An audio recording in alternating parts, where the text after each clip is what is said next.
Luna, you're so shameless as a mother. Even though you're from a single-parent household, you still have the nerve to try and use the kindergarten bus, don't you? Is this you, Emily?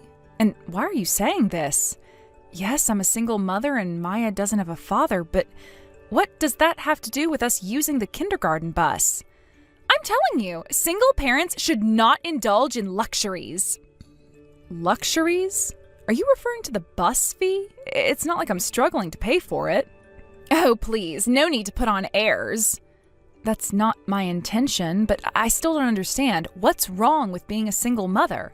Ugh, do I have to spell it out for you? I don't want my child from a proper wealthy family sharing space with a poor, dirty child from a family like yours. What? You should be grateful your child isn't in the same class as mine. If she were, I'd have gotten you both kicked out of the kindergarten already.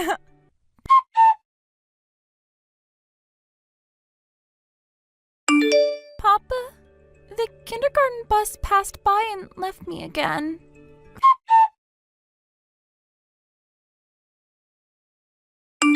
Father, I apologize for the intrusion earlier today. It seems Maya sent a text message on her own. Ah, if it isn't Emily. I should apologize as well for not responding immediately. I was at a friend's house and I only noticed your text message just now, so it was indeed Maya who sent it. Yes, that's right. While I was working from home at my computer, she managed to type and send it by herself. She's just turned 6, and she's quite something. Recently, she's been fascinated by watching me use my smartphone. Since she learned spelling and things like that at her previous kindergarten, she seems to have picked up typing on her own. Maybe she learned it by watching how I operate my phone. Maya is just like my late son. She's good at that sort of thing. Yes, it seems so. Anyway, about that message. Yes, please, go ahead, and I'm sorry if there's any worry. You've only been at the new kindergarten for 2 weeks, right? What's happened? Let me know if you need to talk. I'm here to help. Actually, the issue is that a single parent's child is not allowed to use the bus. What? There's a parent at the kindergarten who holds a lot of prejudice against single-parent families. This person is the mother of a child in the class next to Maya's.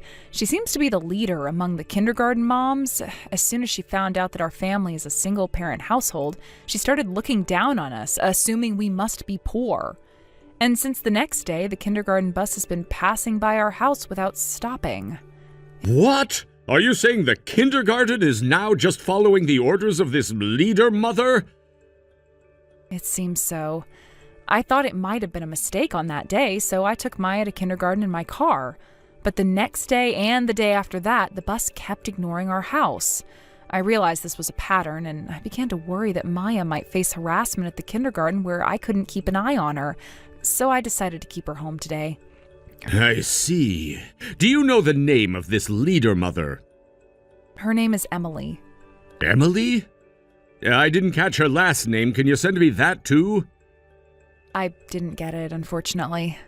I think I might know her. Really? Do you know her? If it's the person I'm thinking of, she's the daughter of a business owner I know. It seems her spoiled behavior, nurtured by her mother, is something even her father struggles with. Oh, and I heard she has a son in kindergarten, too. Yes, I remember her boasting about being the daughter of a company president. Her father runs one of the largest corporations in this area. If it's about B Corporation, then it must be that Emily. So, you know her? It seems so. I'll need to confirm this with my acquaintance directly. I'm really sorry to trouble you with this. No, I'd be happy to help for the sake of my son's wife and my lovely granddaughter. Thank you so much. Depending on the situation, should we consider shutting down that kindergarten?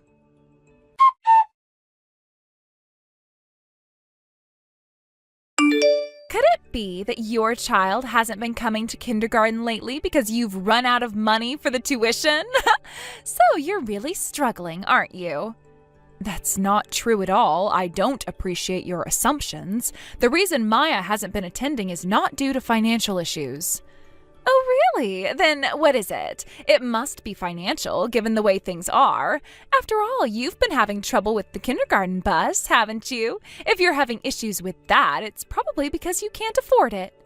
No, it's not about the money. The real issue is the harassment from the kindergarten bus. With the way things are going, I can't be sure what might happen to Maya inside the kindergarten if I'm not there to supervise her. I'm keeping her at home for her safety.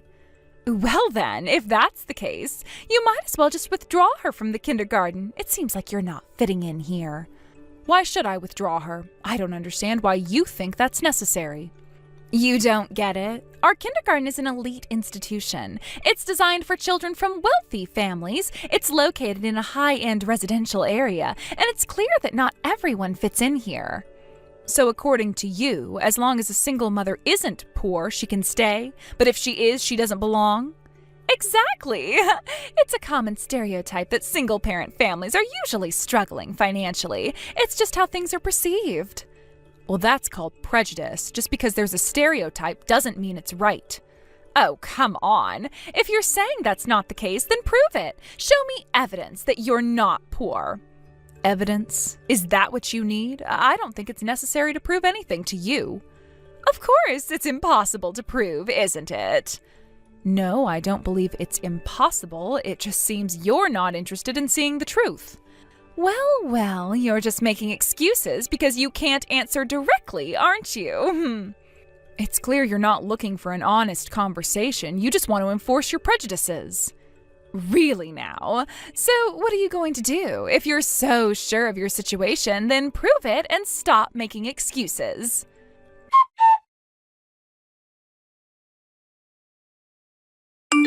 Luna, good evening. How are you tonight? Good evening, Dad. I'm doing all right, thank you. How was your day? I've just finished speaking with Emily's father. It seems that there's been quite a bit of tension. So, what did he say? Is there any resolution in sight? Yes, there are some developments. I expect that there will be some action by tomorrow. He seemed quite intent on addressing the issue promptly. It looks like things might escalate a bit. I'm sorry if it ends up causing any inconvenience for you when I return home. I'll be dealing with this matter as best as I can. If it turns into a bigger issue, don't feel like you have to handle it all by yourself. Feel free to delegate anything that needs to be handled to me. I want to make sure that this situation is resolved without causing you too much stress. Thank you very much for your consideration. I really appreciate it. I'll definitely rely on you if the situation worsens. Your support means a lot to me.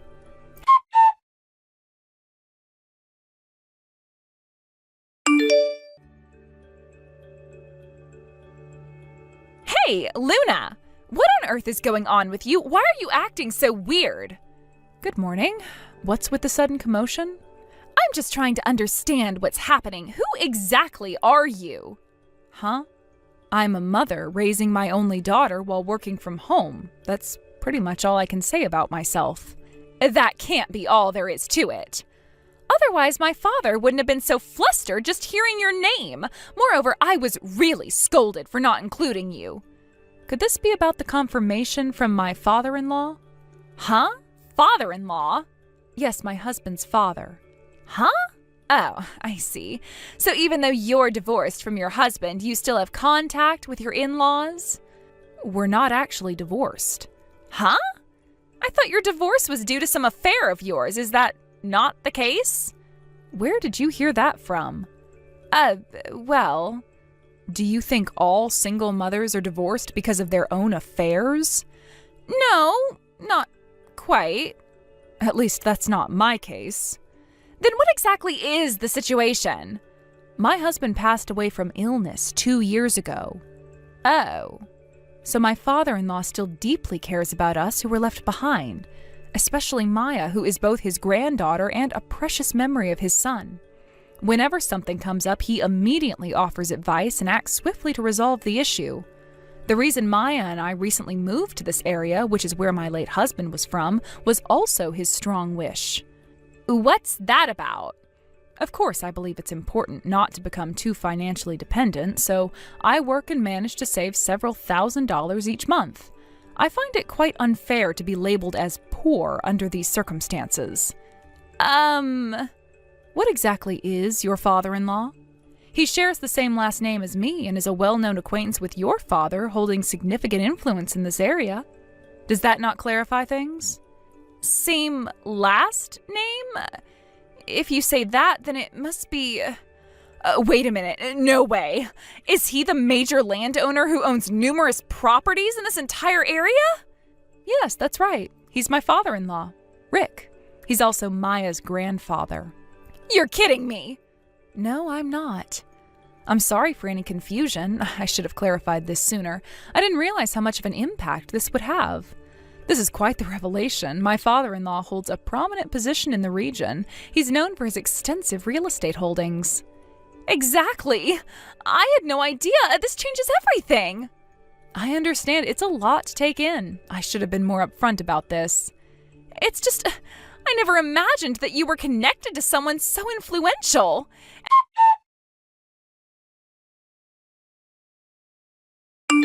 Emily, please. Hey, please help me out here. I am facing a situation where my husband is on the verge of divorcing me. My father is also becoming increasingly upset, and my mother, who usually supports me unconditionally, is now siding with him. This is putting immense pressure on me, and I feel utterly lost. I see. I've received updates about this situation on my end as well. It appears that things have become quite complicated. So the company building and the factory land owned by your father's company, the apartment that's being used for employee housing, and your family's house, all of these properties are rented from my father-in-law, correct? Yes, that seems to be the case. My father-in-law has been involved in renting those properties to us, and now everything is in jeopardy because of this current crisis. My father-in-law, who is deeply enraged by your unreasonable and oppressive behavior, has demanded a swift resolution from your father. He's someone who doesn't take such matters lightly. If a resolution isn't reached quickly, he's declared that he will no longer engage in any rental agreements with your father in the future. This is a serious threat that could have severe repercussions for us. That's right. Because of this, my situation is becoming increasingly dire. I'm not only facing a potential divorce from my husband, but also the possibility of being disowned by my parents. Is there truly nothing you can do to assist me in this matter? I'm at my wit's end and feeling completely desperate. If you could just put in a good word with Rick, maybe it would help ease the situation a little. Any support you could provide would be invaluable in helping us resolve this issue. I'm afraid I cannot grant such a request. It's not something I can intervene in. Why not? Can't you show even a bit of compassion? This is a critical situation for me, and I am struggling to hold everything together. It seems you've forgotten entirely about the incident with the kindergarten bus. Huh? What do you mean? The way the kindergarten bus passed by my house without picking up the children was something that could only be orchestrated with significant involvement and coordination with the kindergarten itself. It was a deliberate act. I've traced the issue back to this, and it appears that you're having an affair with the bus driver, aren't you?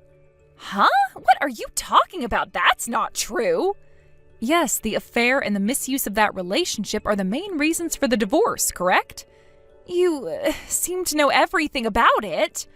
Well, given that I've been directly impacted by these events, I believe I have the right to be informed.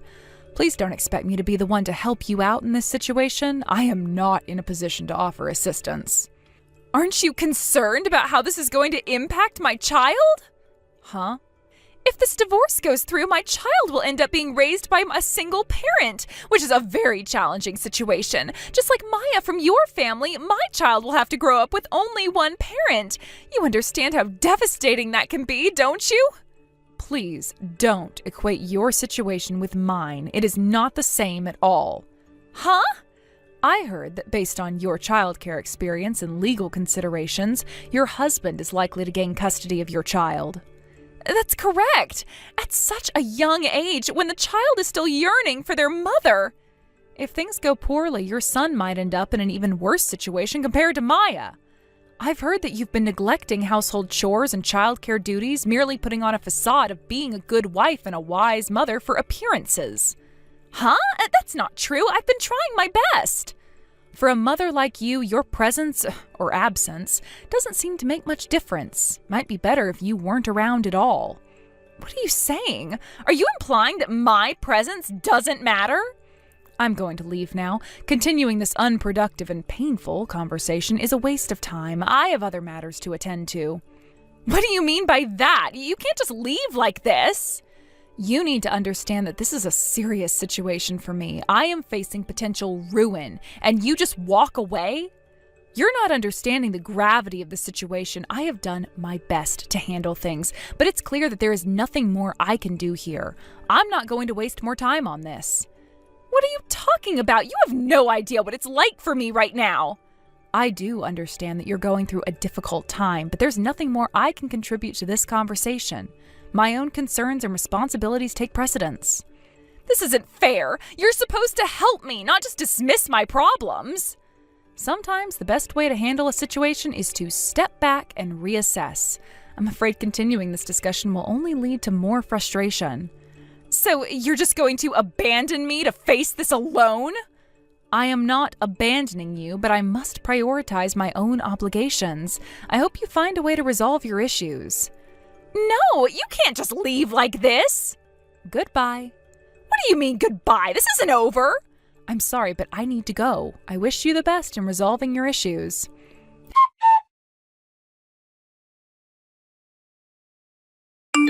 Hello, Luna. Hello. Have you managed to calm down a bit since we last spoke? Yes, somewhat. It's been a challenging time, but I'm getting through it. That's good to hear. I've been quite relieved because the acting principal at the kindergarten is a very caring and competent person. It's reassuring to know that Maya's in good hands. Thanks to that, I've managed to make some supportive friends among the other parents. That's great news. It's wonderful to hear that you're settling in well and finding a supportive community. Yes, it is a relief. By the way, I heard that there'll be a change in the managing organization of the kindergarten starting next year? Oh yes, that's actually true. It's a significant change, but one that's necessary. We can't let the quality of the care and the environment for the children decline, especially in light of the recent issues we've faced. I see. So what's the plan for the transition? Well, following the recent concerns, the stakeholders had a series of discussions about how to address the issues and improve the situation. It was decided that my close friend's educational foundation, which operates several reputable schools, would take over the management of the kindergarten. Oh, that's reassuring. By the time the transfer happens, Maya will already be in elementary school, but it's good to know that the changes should help restore trust in addressing any concerns for future parents. Exactly. We're working hard to ensure that the transition is smooth and that the kindergarten continues to be a nurturing environment for the children. That's good to know. By the way, have you already bought a backpack for Maya? No, not yet. It's something I've been meaning to do, but with everything that's been going on, I haven't gotten around to it yet. Well, if you don't mind, I'd love to help with that. I understand your parents are planning to buy a study desk for her, so I thought I could take care of the backpack. Oh, would you really? Oh, that's very generous of you. I didn't expect that, but it would be wonderful. Of course, I'd be happy to help. It's a special occasion, and I'd love to make sure Maya gets a backpack that she'll really like and be excited about. That's very kind of you. I'm sure Maya will be thrilled. She has a special bond with you as her grandfather, so this gesture will mean a lot to her. Yes, I'm sure it will. How about we plan a day to go shopping together? We can pick out the backpack and spend some quality time together. That sounds like a great idea. I'd appreciate your company. It would be nice to make a day out of it and have some enjoyable time together. Absolutely. It'll be a fun outing, and I think Maya will enjoy it too. Let's set a date to go shopping and get everything ready for her. Perfect. I'll check my schedule and let you know which day works best. Thank you so much for offering to help. No problem at all. I'm looking forward to it. It's a small way to contribute and show support, especially after everything that's been happening recently. I agree. It's moments like these that remind us of the importance of family and supporting each other. I'm glad we can do this together for Maya. Me too. It's important to make these moments special for her, especially as she transitions into a new stage of her life. Absolutely. I'm sure she'll appreciate the effort and care we're putting into this. It's all part of creating a positive environment for her as she grows. Definitely. It's also a way to show her that we're here for her and that we care deeply about her happiness and well-being. Yes, and I believe it will make a difference. She'll feel the love and support from all of us, and that's what truly matters. Agreed. So let's make sure to get everything done smoothly and enjoy the process. I'm looking forward to spending some time together and making this special for Maya. Me too. I'm confident that with your help, we'll make this a memorable and enjoyable experience for Maya. Absolutely. Let's make it a fun outing and ensure everything is perfect for her. Definitely. I'll make the necessary arrangements and get back to you with the details. Thanks again for your kindness and willingness to help. It's my pleasure. I'm happy to be able to support you and Maya. Let's make sure to create a wonderful experience for her. Indeed, I'm looking forward to it. It's important to create positive memories for Maya, and I'm glad we can do that together. Yes, and it's also a chance for us to bond and strengthen our family connections. I'm sure Maya will appreciate the effort we're putting into this. Absolutely. It's these kinds of moments that make a difference in her life and help her feel loved and valued. Exactly. So let's make the most of this opportunity and ensure that Maya has a great start with her new backpack and everything else. I couldn't agree more. I'll finalize the details and let you know soon. Thanks once again for being so supportive. No problem at all. I'm excited about our shopping trip and making this special for Maya. Me too. I'll see you soon and we'll make sure everything is perfect. Looking forward to it. See you soon. See you soon. Take care. You too. Goodbye for now. Goodbye.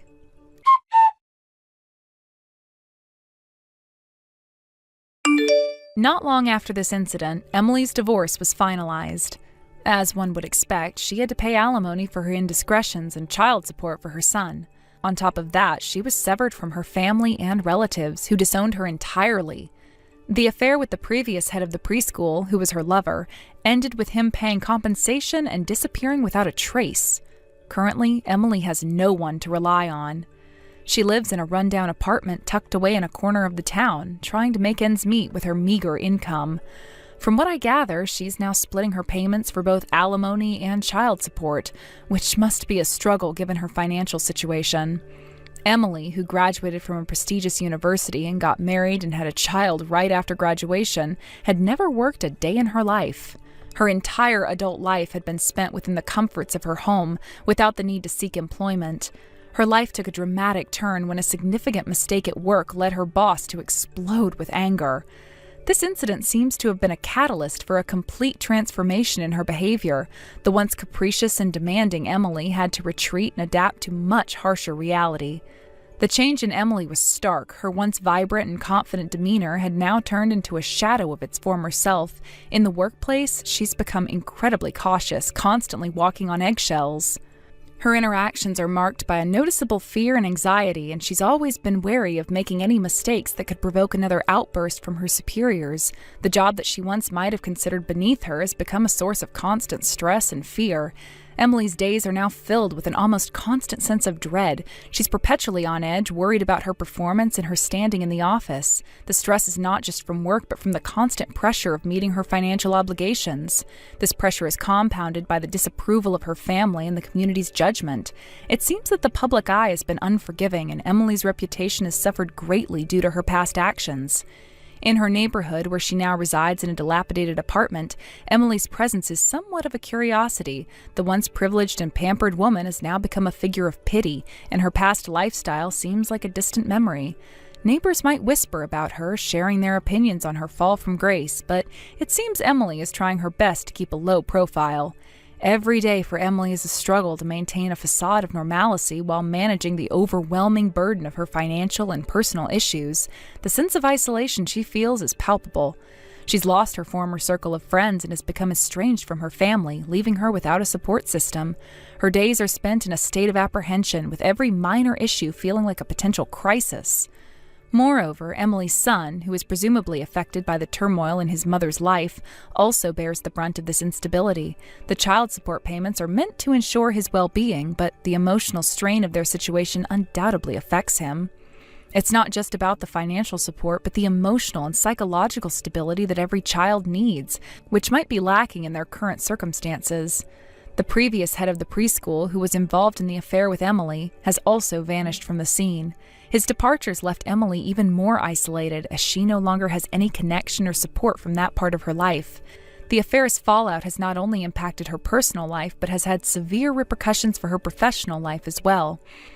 Emily's story is a stark reminder of how quickly life can change. From a position of apparent stability and privilege, she's been thrust into a situation of hardship and struggle. The luxuries and comforts she once enjoyed have been replaced by the harsh realities of living in a rundown apartment and dealing with the daily pressures of a difficult financial situation. Her experience is a lesson in the fragility of success and the ease with which it can slip away due to mistakes and poor decisions. In summary, Emily's current life is characterized by financial struggle, social isolation, and constant anxiety.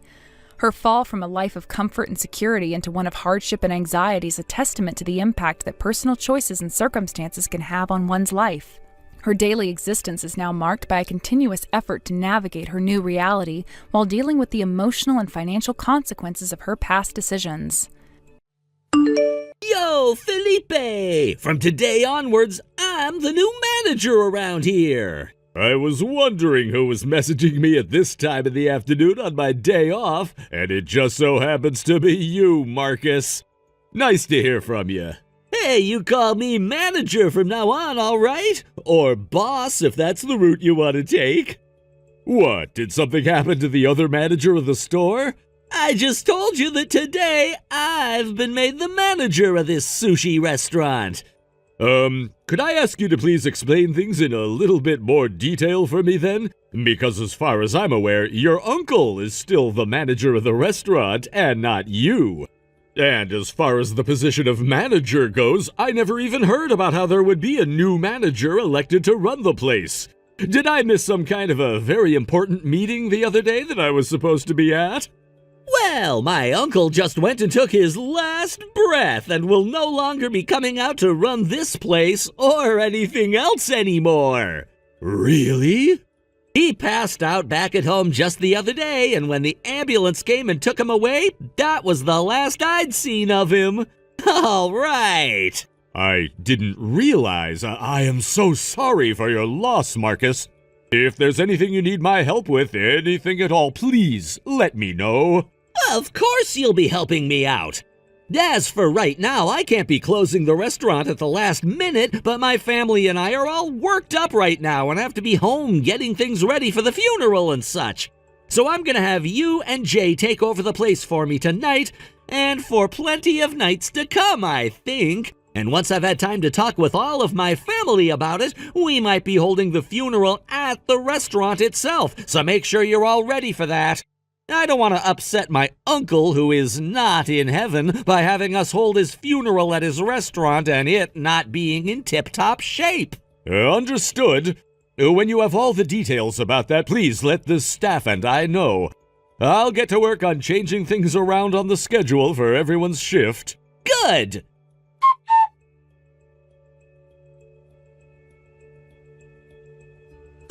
Hello, Jay. It's me, Felipe. Did you hear anything at all from Marcus about the situation yet? I did. Marcus's wife went ahead and sent me all the details about what had happened. I can't believe that he's already gone now. I'm hoping that at some point you and I will be able to go to his funeral as well.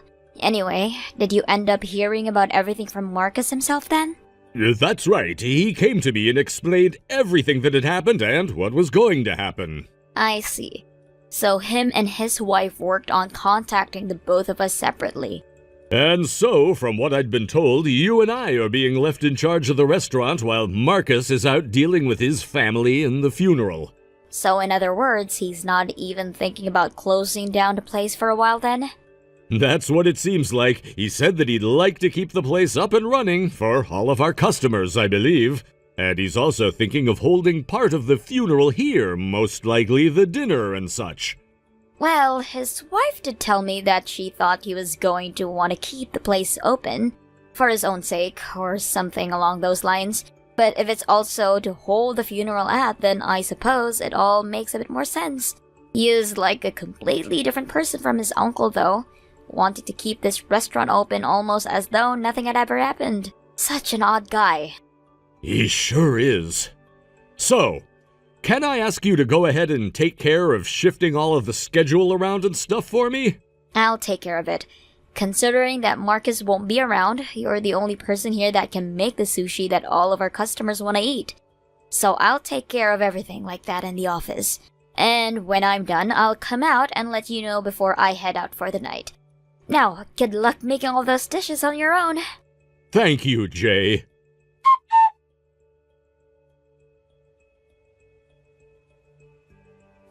Felipe, listen, bud, cut it out with all of that careless talking while we're serving our customers. All you're here to do is make sushi for them and serve it. Hello, Marcus. Call me the manager or boss. Okay. Did you need anything from me? Today is your day off, right? And like I was just saying to you, I'm not paying you to sit around talking all day to the customers while you're making that sushi. We have a server for that, as well as someone at the front of the house who can handle all of the customers. I find that it is a must to smile and make small talk with the customers while I do my job as a way of entertaining them. Huh? They come over to the counter for a reason, and it's not just to eat the sushi and then go home. And what exactly is wrong with me making the customers laugh and enjoy the service we give at this sushi restaurant? Was that all you had to say to me? If so, then I'll be going now. I have a long day ahead of me and not a lot of time to be staring at my phone.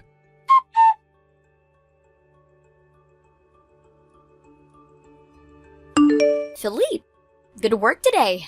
Hey, Jay, good work today to you as well. By the way, Jay, by this point in time, you should be leaving your work at this restaurant in order to go and help your husband open his place, correct? Well, I suppose you're right about that, but some things have come up that are causing an issue. I'm sorry that at a time like now you're having to deal with everything else in life like this place. My husband understands the circumstances himself, so it's all fine.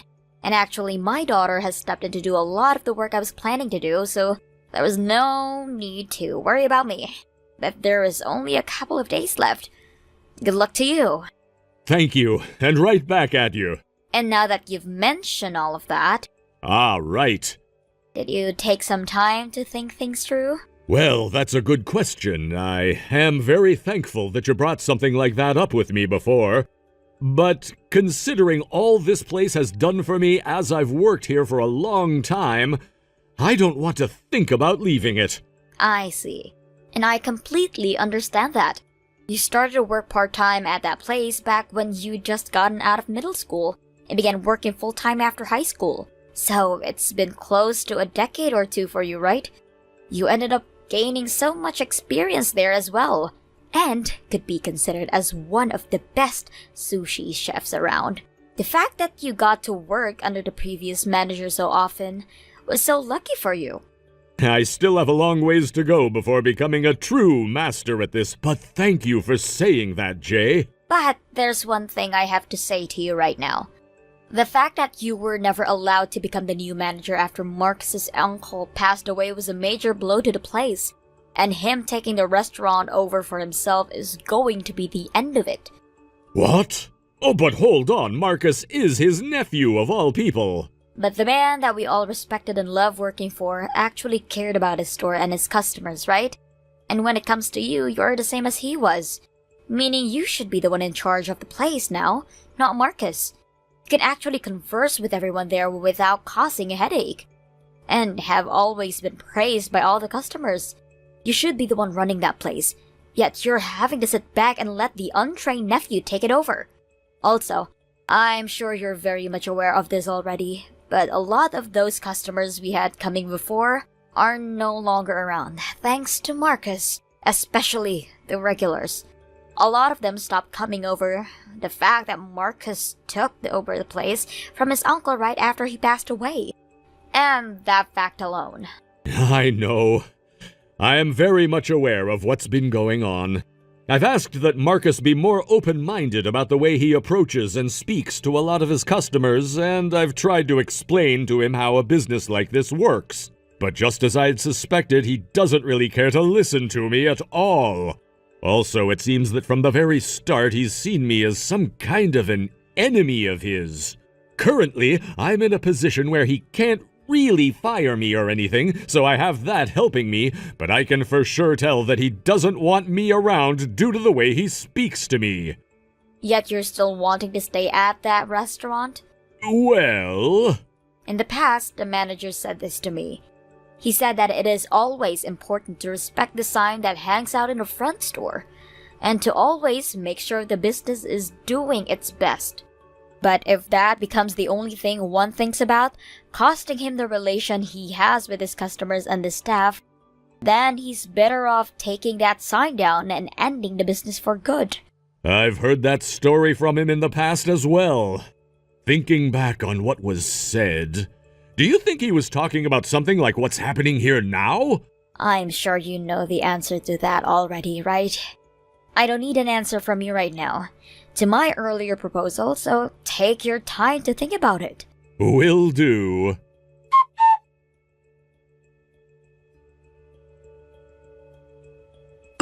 Yo, Felipe! I'm gonna be changing up the staff here so you can choose between having your pay reduced or leaving my business. What? What are you talking about right now, Marcus? I said for you to call me manager, and what I'm going on about has to do with Jay. She finally went and left this place after so many years of causing problems here, all because her favorite boss is no longer running the place. So while I'm enjoying my day off, I thought I'd ask all of my staff what they wanted to do as I began to hire new people. But I'm not sure why you're wanting to hire on so many new staff members right now. In the past, both your uncle and Jay did a very good job of managing the place and were able to bring in enough money at one point where they could afford to hire new hands and keep them around. Well, my plan is to lay most of you guys off now and bring in my friends who are all wanting to work here. As the new manager of this place, I feel it's best to be surrounded by those who actually listen to me and who I can trust with the place. Because for some reason you and all the rest of the staff here that were hired by my uncle are never listening to a damn thing I say. It's because you never take your job as the manager seriously here that we can't listen to what you're saying and are always having to talk back to you. Also, you went and started to talk about how you'd be bringing in a bunch of really cheap fish from overseas that's nowhere near as good as the stuff we've been using, and I will not take that. If you're not able to agree with the way I want to run my business, then get the hell out! I thought it was kind of me to give you the option of choosing between a reduced salary or being laid off, but now I'm not giving you a choice anymore. You're done here, bud. Even if you were never going to quit, it's too late now. And once you're out on the streets, you're not going to be able to find another job because this place was all you ever had. All thanks to my uncle taking your familyless ass in after you went to high school. I guess I'm quitting then. You'd better thank me for letting you stay here with that reduced wage. I just said that I'm quitting, though. Wait, what? You're gonna quit your job here? Yes. Do you have any idea what that will mean for you? You quitting your job means that you'll no longer be employed anywhere. A high school graduate like you leaving this place means that you'll never have another chance at a job like this one again. Fortunately, I'm a very good sushi chef with many years of experience under my belt. As long as I'm willing to use these abilities of mine to make the best sushi I can, anywhere would be happy to have me working in their kitchen. Yo, wait! I'll leave my notice on your desk tomorrow, Marcus. No, wait, I'm going now. When you start to regret what you're doing here, don't come crawling back to me!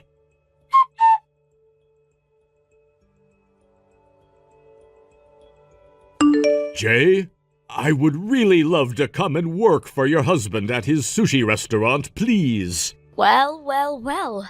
You made your choice a lot quicker than I was expecting you to. Well, something happened that led me to believe that right now would be the best time to go and join you and your husband at that new restaurant. I see. Considering I'm working for a new place now and have nothing to do with my past job, I don't think I should be asking about all of the details. But Philippe, I'm going to get you all set up to come and join us right now. Thank you so much, Jay.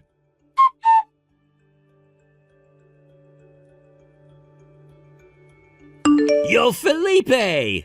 Long time no see, Marcus. I'm hiring you back into my restaurant, so make sure tomorrow you come in to start working for me right away.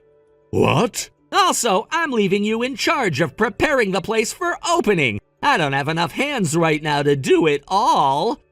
Hold on, I have no need to go back to work for you. Stop being so modest here. You'll only be making half the salary you had here before, but that's better than being jobless, right?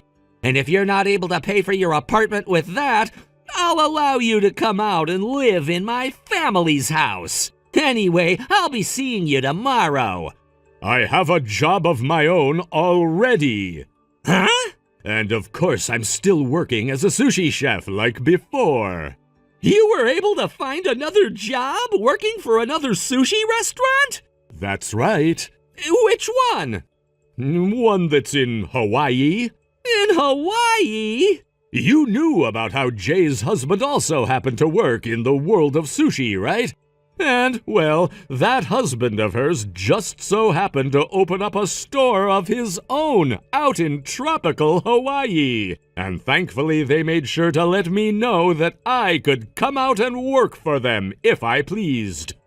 I was a bit hesitant about what to do at first, but when you came and threatened me with either having my pay cut or having me leave the restaurant, the idea of moving to Hawaii to make sushi for someone else finally popped into my head. And that was the choice I ended up making. What? So that's when you made your choice? So now that you're aware of the situation I'm in, it's impossible for me to go all the way back there to help you. No way! Right now is no time to be messing around, though.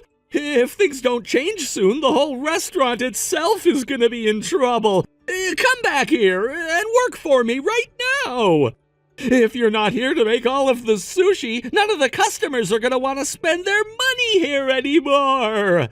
What happened to all those friends of yours that you said you'd be hiring on in order to make your staff more trustworthy? About all of them.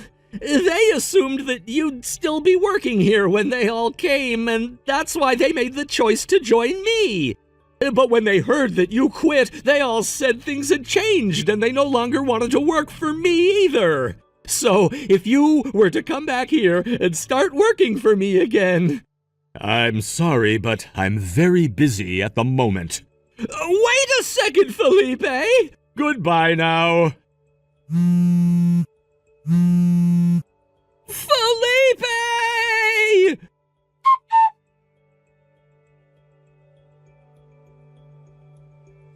Ever since I left that place and moved out of the state, I heard about what happened through a coworker of mine who also happened to be one of the employees I ended up training as my first trainee. He told me that Marcus went and ordered a lot more fish from that really cheap supplier, and that led to all of the remaining staff to have a strike, saying that he was trying to kill his customers with terrible quality fish. And even before that strike took place, a lot of the customers that did end up going there were said to have gotten sick due to most of the fish no longer being sushi grade anymore, leading to a few cases of the restaurant being inspected by the state health inspector. The ratings of the restaurant went down the drain after those inspections came back poorly, and business there became more and more of a rare spectacle. The strikes also became more common until there was only a select few employees remaining there, which wasn't even enough manpower to have the restaurant open for one day. So, in the end, after almost going under and never being able to revive the place, Marcus's older brother went ahead and took the place from him and is currently working on turning the whole entire restaurant and everything around. Of course, Marcus was not allowed to work there after the place was renovated and management had been changed, but his efforts to find other work weren't fortuitous.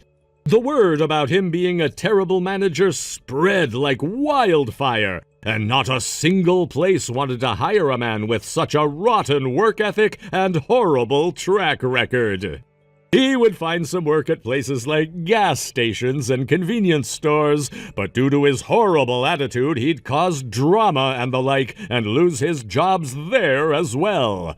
Recently, I've heard a rumor going around that he's having to sleep in a cardboard box out on the street every night as he tries his luck at gambling in a nearby casino with whatever money he can scrape up. As for myself, I've been fully moved into my new apartment here in Hawaii and have been working close to 60 hours a week making sure that the restaurant does well. I started off working here with a larger salary than I had when I left the previous restaurant, and I've been told that if the restaurant does good throughout the length of 1 year, I'll be rewarded with bonuses and all. Thank you for watching and listening. We hope you enjoyed the video. Don't forget to like this video and subscribe.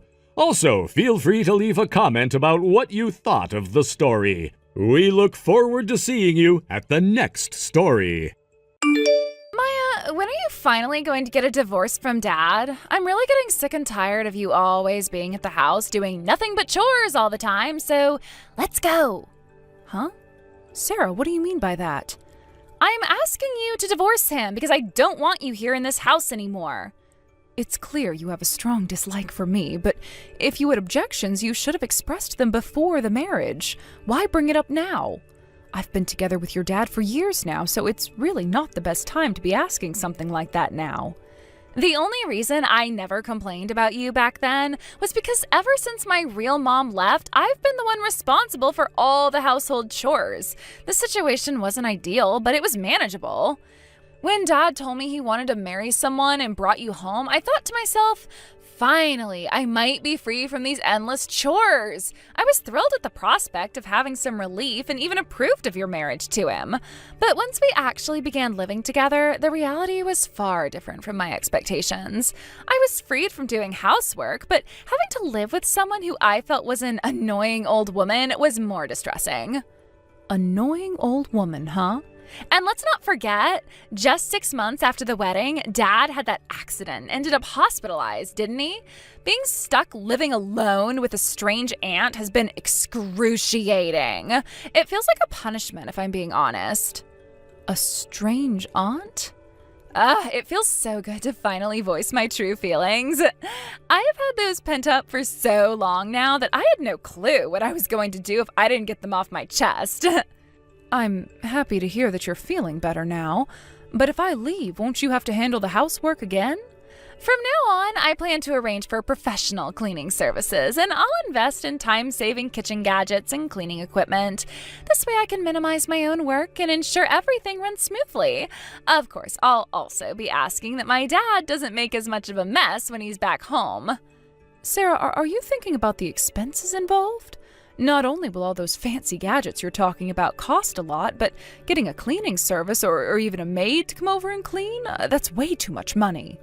I know that, and of course I've been thinking about the cost. Dad's income seems to have increased since marrying you, so with that extra money, we can take care of all the required needs.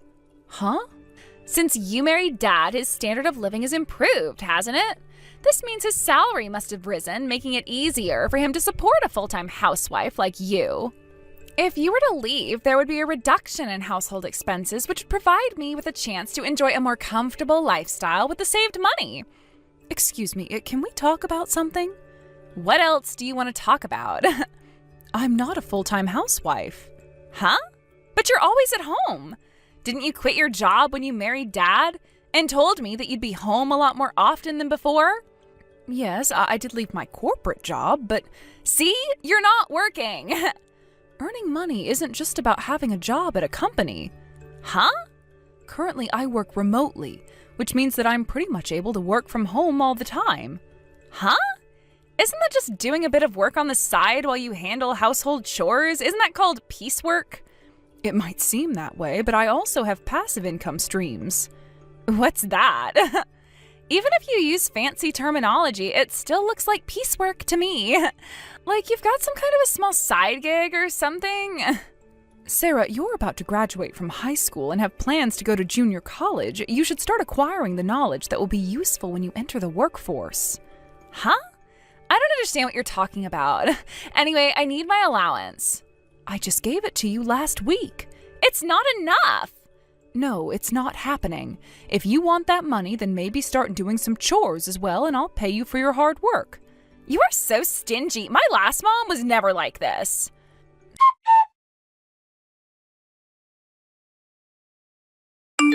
Sarah, sorry for interrupting you, but there's something I'd like to ask you about. What's that? Do you know what happened to my wristwatch? What? It's the silver one that I've always got on when I'm going out. I don't know where it is. Actually, I never care about what kinds of things you have on anyway, so I don't know. I see. Well, it's the one I got from your dad. He gave it to me instead of an engagement ring to show that I promised him my love. What? So you never got an engagement ring? He told me that a wristwatch is something one can get a lot more use out of, so that's what we went with. Oh. I just wanted to ask you about this in case you had any memory of what happened to it. Well, I still don't know. I see. All right, then.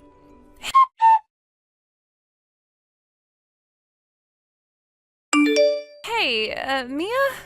You returned to your family home after my high school graduation ceremony yesterday, didn't you? Yes, that's right. I'm currently staying at my family home. As I mentioned before, I came back because there is something important to announce. Dad's discharge date from the hospital's been set. I'm aware of that. I received a notification about it too. So, regarding what we discussed the other day, could you please act on it soon? What exactly are you referring to? I mean, how long do you plan on staying at Dad's house? It's time for you to stop leeching off of him. Who is leeching off of whom? It's obviously you. I'm not leeching. I have been working and contributing my share to the household expenses. Well, I anticipated you might say that, so I've taken the liberty of throwing out all your belongings. What? I thought that might be the only way to get you to leave. Get out now. You need to divorce Dad immediately. Oh, is that how you want to handle it? If that's the case, then you'll need to manage your dad's hospitalization costs yourself. What are you talking about? You're acting like you're the one covering Dad's medical expenses. Since you seem to be so concerned, why don't you take care of your dad's discharge arrangements? It might be best if you hear directly from him about his current situation and what needs to be done. Huh?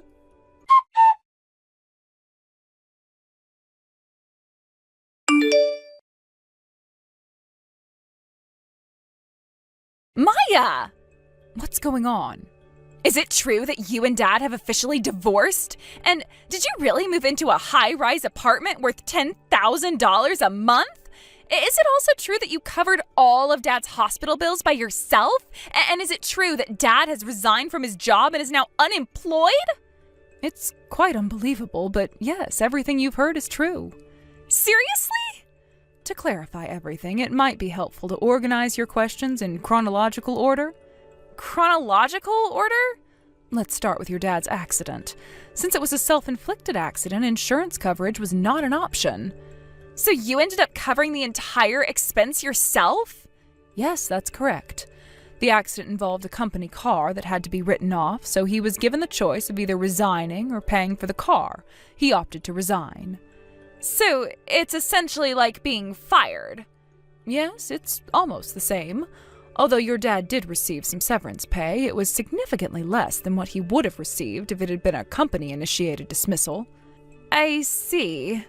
Initially, my own income was sufficient to manage both the living expenses and hospital bills. Given the expletive nature of the company, I considered it a sort of unexpected blessing. But then the real issues began. Issues? Yes, the major problem with your dad's accident was that it occurred while he was on way to meet his mistress. An affair? Dad had an affair? Yes, I found this out when I visited Yoshiro-san's hospital room at an unusual time and discovered him with his mistress.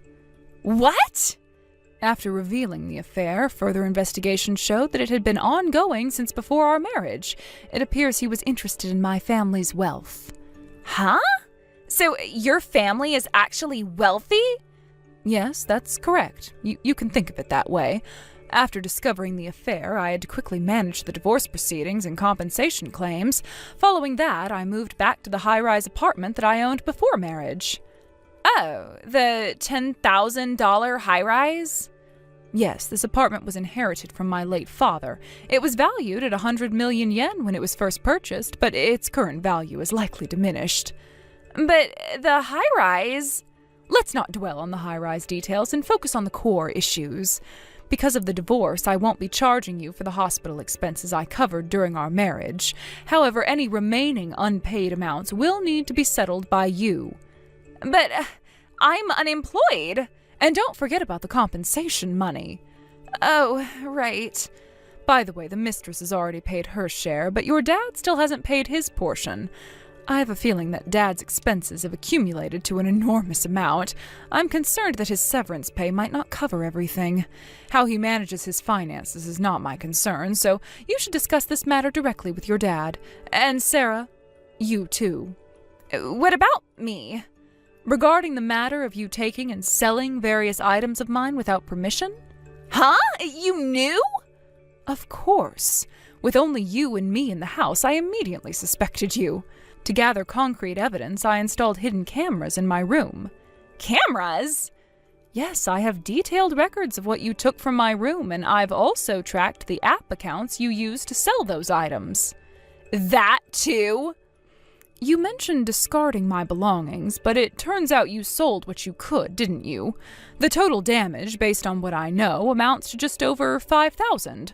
I will make sure to claim that amount. No way. And what about the private school tuition for you? Huh? I was the one who paid for the entrance fee and tuition as a gesture of goodwill. So you're the one who covered the entrance fee? But when it comes to college, I won't be handling any future tuition costs, so you'll need to figure that out on your own. Really? Dad doesn't seem reliable, so what should I do? Well then, I think we're done here. From now on, please handle everything through a lawyer. Goodbye.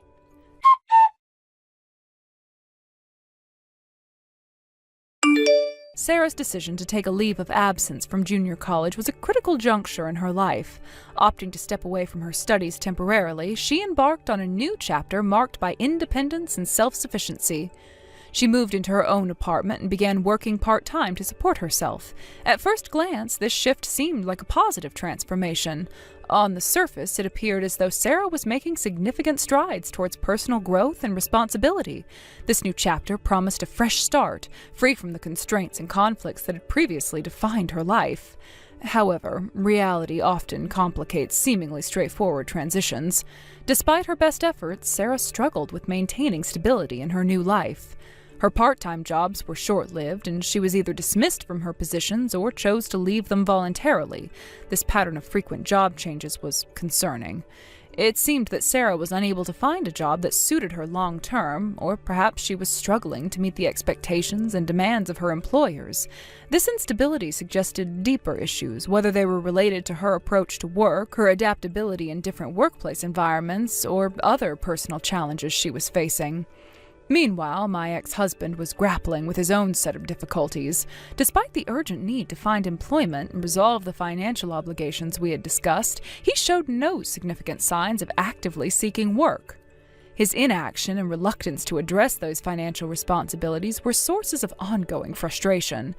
The financial disputes and unpaid amounts that I had requested from both him and Sarah remained unresolved, adding to the complexity and strain of the situation.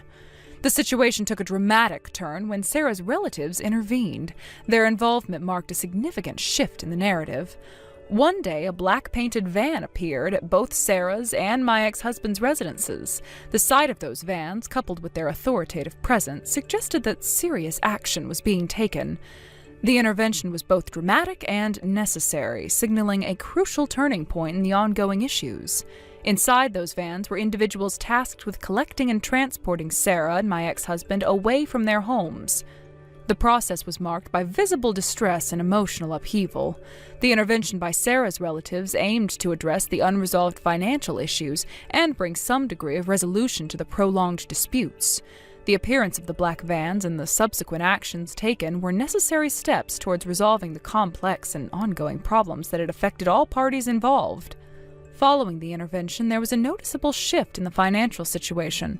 From the following month, payments began to be made in installments. This development was a significant improvement and indicated that progress was being made in addressing the outstanding financial obligations. Although the payments were being made in small amounts, the fact that they were occurring at all was a positive sign that Sarah and my ex-husband were now facing some level of accountability for their financial responsibilities. This change marked a crucial step toward resolving the long-standing issues that had plagued our lives. Despite these positive changes, I chose to focus on my own life and well-being. The period of dealing with financial disputes and personal upheavals had been incredibly taxing and stressful. Now that the issues were being addressed and some level of resolution was being achieved, I felt it was time to fully embrace the freedom of my single life. This newfound independence allowed me to enjoy a sense of peace and relaxation that had been elusive during the tumultuous period of dealing with these disputes. As I looked forward, I decided to focus on what truly mattered to me. The freedom from the past disputes and the opportunity to start anew provided a sense of rejuvenation. I was ready to move on from the challenges of the previous months and to embrace a future that promised greater stability and satisfaction.